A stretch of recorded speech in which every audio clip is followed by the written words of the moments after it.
Assalamualaikum warahmatullahi wabarakatuh.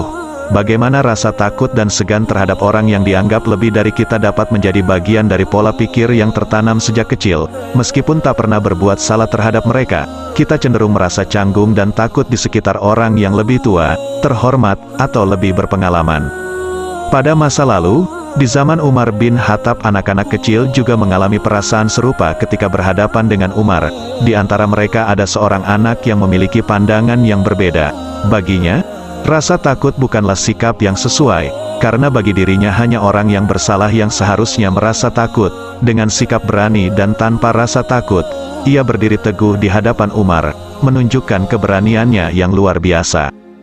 Pada zaman Khalifah Umar bin Khattab, ada seorang anak muda yang menjadi perbincangan di kota Madinah.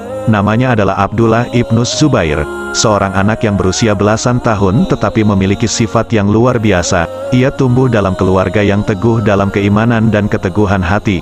Ibunya, Asma binti Abi Bakar, adalah seorang wanita yang terkenal dengan kecerdasan, keberanian, dan ketekunannya dalam beragama. Di antara para anak-anak seusianya, Abdullah adalah yang paling berani dan tidak pernah merasa takut untuk berbicara apa adanya. Dia adalah anak yang cerdas, memiliki wawasan yang luas, dan selalu mengejar kebenaran. Kebenaran adalah prinsip utamanya, dan dia tidak pernah ragu untuk menegakkannya, bahkan jika itu berarti berdiri melawan otoritas yang lebih tinggi darinya. Suatu hari, ketika sedang bermain dengan teman-temannya di jalanan yang luas di luar masjid, Umar bin Khattab lewat di sekitar mereka. Para anak-anak lainnya yang melihat sosok khalifah yang perkasa dan berwibawa itu, dengan cepat berlari menjauh, merasa takut dan segan. Tetapi, Abdullah tetap berdiri dengan tegar dan tenang di tempatnya. Khalifah Umar yang tajam pengamatannya, tidak bisa mengabaikan sifat berbeda yang dimiliki Abdullah. Ia mendekati Abdullah dan bertanya dengan tegas, "Mengapa kamu tidak berlari seperti teman-temanmu?" Dengan rendah hati, Abdullah menjawab, "Wahai Amirul Mukminin, mengapa aku harus berlari? Aku tidak melakukan kesalahan yang membuatku takut terhadapmu. Seperti yang Anda lihat, jalan ini luas, maka aku persilakan dirimu untuk lewat di jalan ini." Kata-kata itu menggambarkan keberanian dan keyakinan yang teguh dalam hati Abdullah. Dia tidak takut pada kekuasaan atau status sosial khalifah. Baginya, takut hanyalah untuk orang-orang yang melakukan kesalahan dan tidak hidup dengan prinsip kebenaran. Khalifah Umar terkesan dengan sikap dan jawaban anak muda itu. Ia mengangguk mengakui keberanian dan kecerdasan yang dimiliki oleh Abdullah. Dari saat itu, Umar mulai mengamati dan memberikan perhatian khusus pada perkembangan dan perjalanan hidup Abdullah ibnu Zubair. Seiring berjalannya waktu, keberanian dan kepemimpinan Abdullah semakin terlihat. Dia tumbuh menjadi pemuda yang menginspirasi banyak orang. Ketegasannya dalam menghadapi kesulitan dan ketidakadilan membuatnya menjadi contoh bagi banyak orang dalam menghadapi tantangan hidup. Tidak lama kemudian, saat Abdullah berusia lebih dewasa, Khalifah Umar bin Khattab terbunuh dalam sebuah serangan. Setelah kematian Umar, masa kepemimpinan berpindah ke tangan para khalifah berikutnya, termasuk Khalifah Utsman bin Affan. Situasi politik di masa pemerintahan Khalifah Utsman menjadi sulit dan penuh kontroversi. Banyak orang menuntut keadilan dan perubahan. Di tengah ketegangan politik ini, Khalifah Utsman terbunuh dalam sebuah pemberontakan. Kemudian, muncullah situasi politik yang lebih rumit, dengan tiga khalifah berikutnya yang saling berebut kekuasaan, yaitu Ali bin Abi Thalib, Muawiyah bin Abi Sufyan, dan Amr bin As. Abdullah ibnu Zubair terus menyaksikan kekacauan politik ini dengan keprihatinan. Meskipun dia adalah cucu dari Khalifah Abu Bakar dan telah memiliki banyak pengikut setia, termasuk beberapa komandan militer terkemuka, dia tidak tertarik untuk terlibat dalam persaingan kekuasaan yang berbahaya. Sebaliknya, Abdullah memilih untuk fokus pada pendidikan dan kesejahteraan masyarakat. Dia memimpin dengan contoh dan memperjuangkan keadilan bagi rakyat jelata. Dia mendirikan sekolah-sekolah dan membantu orang miskin serta kaum duafa. Keputusan Abdullah untuk tidak terlibat dalam persaingan politik membuatnya menjadi sasaran para penguasa berkuasa. Muawiyah bin Abi Sufyan, yang saat itu telah menjadi khalifah dan memiliki ambisi memperluas kekuasaannya, melihat Abdullah sebagai ancaman, ia mengirim pasukan besar untuk menaklukkan Abdullah dan merebut kota Makkah, tempat Abdullah bermarkas. Abdullah dan para pengikutnya bertahan dengan gigih. Mereka tidak menyerah meskipun dihadapkan pada situasi yang sulit. Pasukan Muawiyah berusaha keras untuk mengalahkan Abdullah, tetapi dia dan para pengikutnya tetap setia dan bertahan dengan tekad yang tak tergoyahkan. Perang pun berkecamuk selama beberapa bulan. Abdullah dan pasukannya menghadapi situasi yang sulit, tetapi dia tetap mempertahankan keteguhan hati dan keyakinannya bahwa dia berjuang untuk kebenaran dan keadilan. Pada akhirnya, perlawanan Abdullah mengalami kekalahan. Pasukan Muawiyah yang jauh lebih besar berhasil merebut kota Makkah dan menguasai wilayah tersebut. Abdullah ibnu Zubair dikhianati oleh beberapa sekutunya sendiri dan akhirnya tewas dalam pertempuran yang sengit. Meskipun berakhir tragis, perjuangan dan keberanian Abdullah ibnu Zubair meninggalkan warisan yang tak terlupakan. Dia adalah sosok yang berpegang teguh pada prinsip kebenaran, keadilan, dan keteguhan hati, bahkan dalam menghadapi situasi yang paling sulit sekalipun. Kisah selanjutnya Umar bin Sa'ad, seorang nama yang sudah tidak asing bagi umat muslim. Ia adalah salah satu sahabat terbaik dari Rasulullah SAW. Selain itu, Umair juga terkenal sebagai sosok pemimpin dan gubernur yang luar biasa di masa pemerintahan Khalifah Umar bin Khattab. Kisah luar biasa dari gubernur terbaik sepanjang masa tersebut tercatat indah dalam sejarah Islam. Kisah inspiratifnya terungkap saat Umar bin Khattab menugaskan Umair sebagai gubernur di daerah Homs, sebuah wilayah di Syria. Dikisahkan pada saat itu, Khalifah Umar bin Khattab berhasil menaklukkan kota Homs dan berkeinginan untuk mengangkat seorang gubernur di sana. Beliau menyatakan, "Aku ingin di kota ini ada seseorang yang tidak menunjukkan dirinya sebagai pemimpin, tetapi dialah yang sebenarnya pemimpin.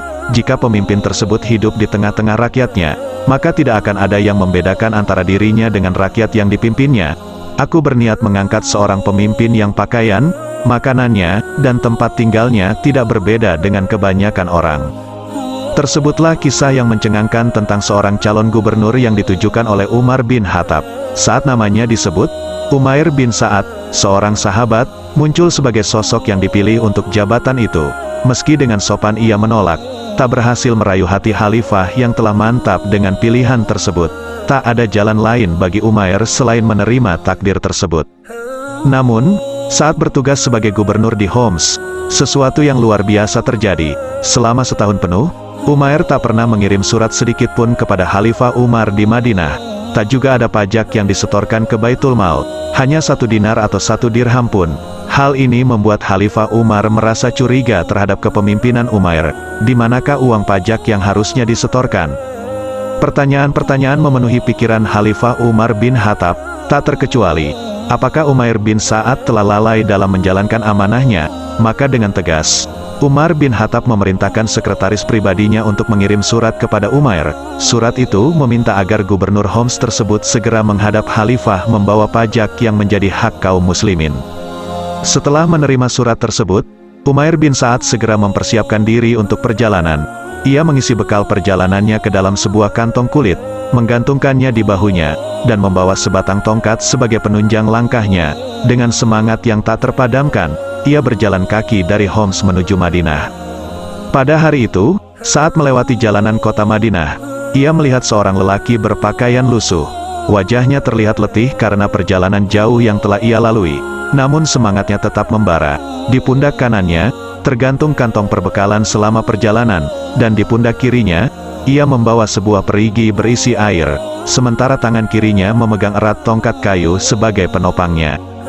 Dengan langkah mantap, lelaki itu mendekati tempat duduk di bawah pohon kurma yang biasa digunakan Umair bin Khattab dalam menjalankan roda kekhalifahannya. "Assalamualaikum warahmatullahi wabarakatuh," sapa lelaki itu. Umair bin Khattab menjawab dengan ramah, "Waalaikumsalam," dan tanpa ragu, ia mengenali lelaki tersebut. Khalifah Umar kemudian bertanya, "Bagaimana kabarmu?" Umair bin Sa'ad menjawab dengan tegas, "Sebagaimana yang Anda lihat, bukankah badanku sehat, darahku suci? Aku membawa kebaikan isi dunia." Khalifah Umar penasaran dan menanyakan apa yang ia bawa. Dalam pikirannya, Umar bin Khattab mengira bahwa lelaki itu membawa harta milik kaum muslimin. Umair memberikan jawaban dengan mantap, "Aku membawa kantong kulit, tempat bekal perjalananku, mangkuk besar yang bisa aku gunakan untuk makan atau mengambil air saat mandi dan mencuci pakaian. Aku juga membawa ember, tempat untuk air wudhu dan minum, dan tongkat yang menjadi penopangku atau siap digunakan melawan musuh jika bertemu dalam kondisi darurat. Demi Allah, tidak ada harta dunia yang aku bawa bersama-sama bawaanku." Khalifah Umar, merasa heran, bertanya, "Kamu datang ke sini berjalan kaki? Bukankah sebagai seorang gubernur kamu seharusnya memiliki kendaraan?" Namun, Umair dengan tegas menjawab, "Rakyatku tidak memberiku kendaraan, dan aku pun tak memintanya." Lalu, Umar bin Khattab melanjutkan dengan pertanyaan lain, "Bagaimana laporanmu? Apa yang kamu lakukan setelah diangkat menjadi gubernur Homs?" Umair menjawab dengan bingung, "Apa maksud pertanyaanmu, wahai Amirul Mukminin?" Umar berkata dengan penuh ketakjuban, "Subhanallah." Umair bin Sa'ad berkata, "Kalau bukan karena khawatir membuatmu susah hati, aku tidak akan melaporkannya. Kamu mengutusku ke wilayah tersebut, dan setibanya aku di sana, aku mengumpulkan orang-orang saleh dari penduduk setempat dan mengumpulkan pajak dari mereka."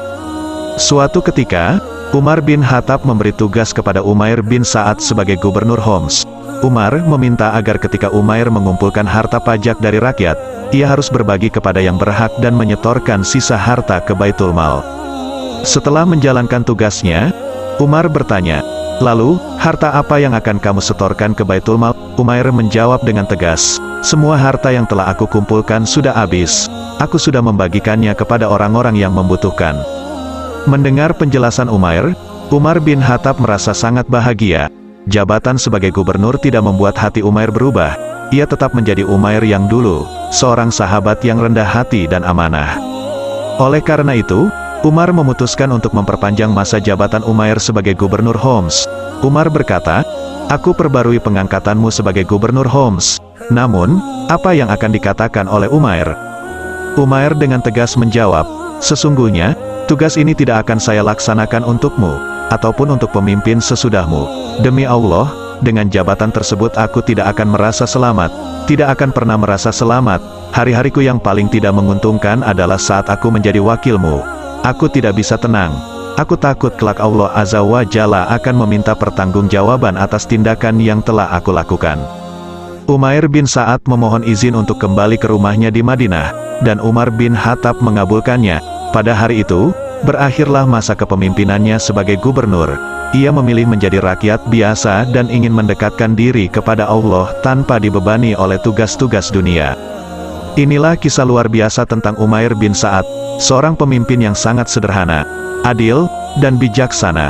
Keahliannya menginspirasi penghormatan dari atasan, yakni Khalifah Umar bin Khattab. Model kepemimpinan yang ditunjukkan oleh Umair bin Sa'ad mendorong lahirnya sebuah kata mutiara dari Umar bin Khattab, "Islam tak akan ditolak selagi pemimpinnya tegas." Pemimpin yang tegas di sini bukan berarti menggunakan kekerasan, melainkan dengan menegakkan kebenaran dan keadilan. Semoga kisah ini memberikan manfaat dan kesadaran akan pentingnya kepemimpinan yang berlandaskan pada kebenaran dan keadilan. Wallahu alam bisawab. Semoga hal ini bermanfaat. Assalamualaikum warahmatullahi wabarakatuh.